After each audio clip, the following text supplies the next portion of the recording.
21 জুলাই নাম করে অনেকে কামিয়ে নেবে, আর এটা একটা বছরে পুজোর মতো করে ইনকাম হয়ে যায়। তো টিএমসির লোকেরা এই জন্যই 21 জুলাইয়ের নিয়ে এত লাফালাফি করে, সবার পকেটে কিছু না কিছু আসে না।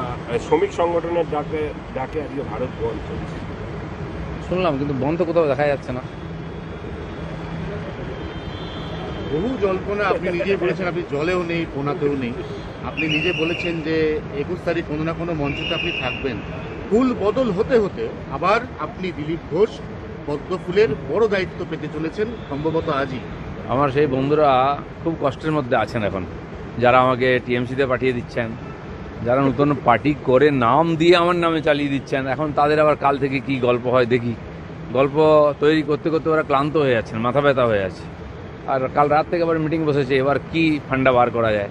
তো আমিও অপেক্ষা করছি, আপনারা অপেক্ষা করুন কি হয়। দাদা, আপনার সঙ্গে কথা আমরা দীর্ঘদিন ধরেই বলছি মর্নিং ওয়াকে ঘিরে। আপনি একাধিকবার অভিমান নিজের গোপন রাখেননি। আপনি মুখে বলেছেন একদম শক্ত মোড়কের মধ্যে নিজেকে মুড়িয়ে, কিন্তু কোথাও না কোথাও আমরাও সেটা ফিল করছিলাম যে আপনি দলকে যা দিয়েছেন, দল কিন্তু এই সময় আপনাকে সেটা দিচ্ছিল না। তো অবশেষে আজকে কি সেই যে মানে মন কষাকষি? দেখুন, দলের সঙ্গে আমার দেওয়া নেওয়ার সম্পর্ক নাই। পার্টি পলিটিক্স আজকাল অনেকে অনেকভাবে করে, সেটা একটা কারো কাছে প্রফেশন, কারোর কাছে অকুপেশন, আমাদের কাছে মিশন। আমরা সমাজের জন্য দিতে এসেছি। পার্টিতে আসার আগে আমার 30-32 বছরের জীবনের ইতিহাস আছে, সমাজের জন্য কাজ করেছি, তখন কেউ চিনত না। পার্টি আমাকে সুযোগ দিয়েছে, বড় দায়িত্ব দিয়েছে, আমি কাজ করার চেষ্টা করেছি। প্রথম আমার কর্মীরা আমাকে বিশ্বাস করেছেন, তাদের পরিশ্রমে পার্টি যখন এগিয়েছে, সাধারণ মানুষ বিশ্বাস করেছে বলে বিজেপি আজকে এখানেই এসেছে। তো সেই জন্য পার্টির কাছে নেওয়ার কিছু নেই, মিশন থাকে, মিশন শেষ না হওয়া পর্যন্ত আমরা কাজ করি। কিন্তু 26 আমাদের কাছে একটা মাইলস্টোন, এটা পার করতে হবে সফলতার সঙ্গে। আমাদের পার্টির একজন বরিষ্ঠ অভিজ্ঞ কার্যকর্তাকে সভাপতি করা হয়েছে, যিনি সবাইকে নিয়ে চলবেন। তো সেই জন্য পুরনো কর্মীরা চাইছে দিন রাত পরিশ্রম করে সেই মিশনকে শেষ করতে। আমিও তাদের সঙ্গে আছি। সেই জন্য কী দিল পার্টি কখনো ভাবিনি, আমি কি দিতে পারছি পার্টিকে সেটাই ভাবছি। তো সেটা দেওয়ার ইচ্ছা আছে। শ্রমিক ভট্টাচার্য ক্ষমতায় পদে আসার সঙ্গে সঙ্গে পুরনোদের গুরুত্ব আবারও বাড়তে শুরু করবে। নতুনরা যারা, আপনি যাদের কথা বারবার বলছেন অন্য দল থেকে বিজেপিতে যারা এসছে, তাদের গুরুত্ব পুরনোদের সবসময় থাকবে আর রাখা উচিত। কারণ তারা রক্ত দিয়ে ঘাম দিয়ে পার্টি দাঁড় করিয়েছেন, বহু স্যাক্রিফাইস করেছেন। পার্টি যখন ক্ষমতার কাছাকাছি আসে, বহু লোক এসে যায়। সবাই আদর্শ নিয়ে আসে এরকম নয়, বিভিন্ন উদ্দেশ্য নিয়ে আসে।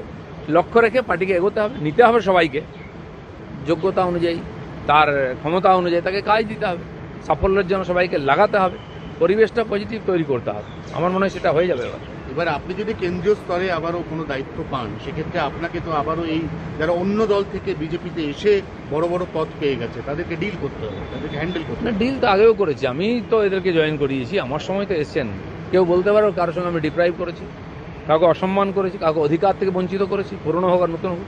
দিলীপ ঘোষ বল, দিলীপ ঘোষ যখন মনে হয়েছে পার্টি আমাকে গুরুত্ব দিচ্ছে না, আমি সরে গেছি। আপনারা দেখেছেন কোনো রাজনৈতিক প্রোগ্রামে? আজ নয়, 21 সাল থেকে এটা শুরু হয়েছে। আমি ধীরে ধীরে নতুনদের জায়গা দিয়ে পুরনোদের সঙ্গে আছি।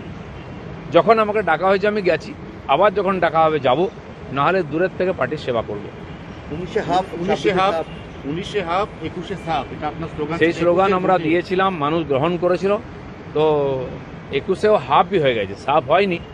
এবার কর্মীরা কালকে বলছেন আর 100 আসন চাই, সেটা আমরা প্রাণ দিয়ে লড়াই করে পাইয়ে দেবো পার্টিকে।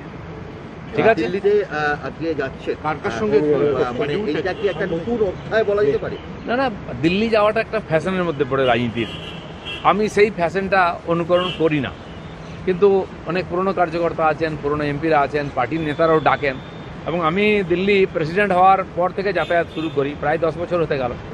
আমি এমপি ছিলাম না, তখনও যেতাম। এবং ওখানে যত বাঙালি বস্তি আছে দিল্লিতে, সব জায়গায় এমনি দেখা করতে যেতাম, ইলেকশনে যেতাম, তারা ফোন করছেন, মর্নিং ওয়াকে যেতাম, যেমন এখানে যাই, তাদের বাড়িতে খাওয়া দাওয়া করতাম, থাকতাম, ভোটের প্রচার করতাম, কর্পোরেশন, অ্যাসেম্বলি, পার্লামেন্ট সব ভোটে গেছি আমি।